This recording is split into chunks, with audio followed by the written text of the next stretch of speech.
treasury of arts, the pleasant garden of great Italy, and by my father's love and leave him armed with his goodwill, and thy good company, my trusty servant, well approved in all. Here, let us breathe and happily institute the course of learning and ingenious study. For the time I study virtue, and that part of philosophy will I apply that treats of happiness, by virtue specially to be achieved.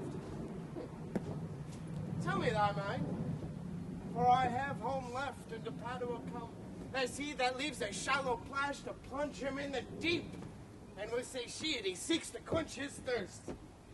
Master, I am in all affected as yourself, glad that you thus continue your resolve to suck the sweets of sweet philosophy. Only, good master, while we do admire this virtue and this moral discipline, let's be no stoics, nor stocks, I pray. Talk logic with acquaintance that you have, and practice rhetoric in your common talk. Music and poesy used to quicken you. The mathematics and the metaphysics, fall to them as you find your stomach serves you. No profit grows where is no pleasure taken, huh? In brief, sir, study what you most enjoy. Grammar seeks train you. Well dost thou advise. If Biondello thou wert to arrive, we can at once put us in a state of readiness, and take a lodging fit to entertain such friends as time in Padua shall begin. Gentlemen, importune me no further, for how firmly resolved I am, you know, not to bestow my youngest daughter until I have found a husband for the elder, if either one of you love Caterina, for I know you well and both love you well. Leave shall you have to court her at your pleasure. To court her, rather? She's too rough for me. There, Hortensio, will you any wife? I pray you, sir, is it your will to make a stale of me amongst these mates? Mates, maid? How mean you that? No mates for you, unless you have a gentler maul or mole. Aye, faith, sir, you shall never need to fear. It is not halfway to her heart, but if it were, doubt not her care should be to comb your noodle with a three-legged stool and paint your face and use it like a fool. Come on, such devils, good Lord, deliver us. And me too, good Lord. Gentlemen, that I may soon make good what I have said, Bianca, get thee in, and let it not displease thee, young Bianca, for I shall love thee ne'ertheless, my girl. A pretty peach it is best. Put a finger in the eye and she knew why. Sister, content you in my discontent. Sir, to your pleasure humbly I subscribe. My books and instruments shall be my company. On them to look and practice by myself. Oh, Argenio, thou mayst hear Minerva speak. President Baptista, will you be so strange? Sorry am I that our goodwill affects Bianca's grief. Why will you mew her up and make her bear the penance of Caterina's tongue? Gentlemen, content ye, I am resolved. Bianca, get thee in. For I know she taketh pleasure in music, poetry, and instruments. Schoolmasters will I keep within my house, fit to instruct her in her youth. If you, Hortensio, or you, Professor Gremio, know any such, prefer them hither. For to coming men I will be very kind and liberal in mine own children in good upbringing. And so fare thee well. Caterina, you may stay. More do I have to commune with Bianca. Oh, I trust I may go too, may I not? What shall I be appointed, hours and overlike? I knew not what to take and what to leave. Ha! Their love is not so great, Hortensio, but we may blow our nails together and fast it fairly out. Farewell. Yet for the love I bear, my sweet Bianca, if I can by any means light on a fit man to teach her that wherein she delights, I will wish him to her father. So will I, Professor Gremio. But a word, I pray. Though the nature of our quarrel never brooked parley, now know upon advice it toucheth us both, that we may yet again have happy access to our mistress, and be happy rivals in Bianca's love, to labor and effect one thing specially. What's that, I pray? Marry, sir, to get a husband for the sister. A husband! An idiot! I say a husband. And I say an idiot.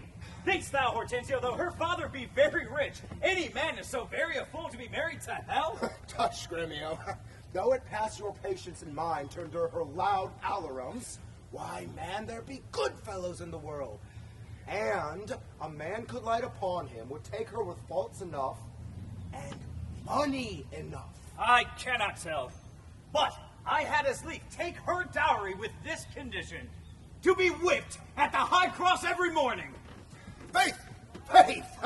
As you say, there's small choice in rotten apples. But come, since this bar-in-law makes us friends, it shall be so forth friendly maintained that till by helping Baptista's eldest daughter to a husband, we set his youngest free for a husband, and then have to it afresh. Sweet Bianca. Happy man be his dole. He that runs the fastest gets the ring. How say you, Professor? I am agreed. And would I have given him the best horse at Padua to begin his wooing, that would thoroughly woo her, wed her, and bed her, and rid the house of her? Come on! Oh, Tranio. Till I found it to be true, I never would have thought it possible or likely. Oh, but see, while I stood idly looking on, I found the effect of love and idleness, and now in plainness do confess to thee. Tranio, I burn, I pine, I perish, Tranio, if I achieve not this young, modest girl. Counsel me, Tranio, for I know thou canst. Assist me, Tranio, for I know thou wilt. Master, it is no time to chide you now. Affection is not ripped from the heart. Oh, Grimaces, lad, go forward. This contents. The rest will comfort, for thy counsel's sound. Master, you looked so longly on the maid. Perhaps you marked not what's the pith of all. Saw you no more? Marked you not how her sister began to scold and raise up such a storm that mortal ears might hardly endure the din? Tranio, I saw her coral lips to move, and with her breath she did perfume the air. Sacred and sweet is all I saw in her. I pray. Awake, sir! If you love the maid, bend thoughts and wits to achieve her. Thus it stands. Her eldest sister is so cursed and shrewd that, master, till the father rid his hands of her, your love must live a maid at home. And therefore he has so closely mewed her up, because she will not be annoyed with suitors. Ah, Tranio, what a cruel father he's.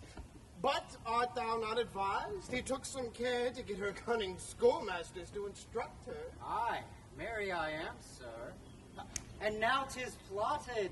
You shall become schoolmaster and undertake teaching of the maid. That's your device. It is. May it be done. Oh, not possible.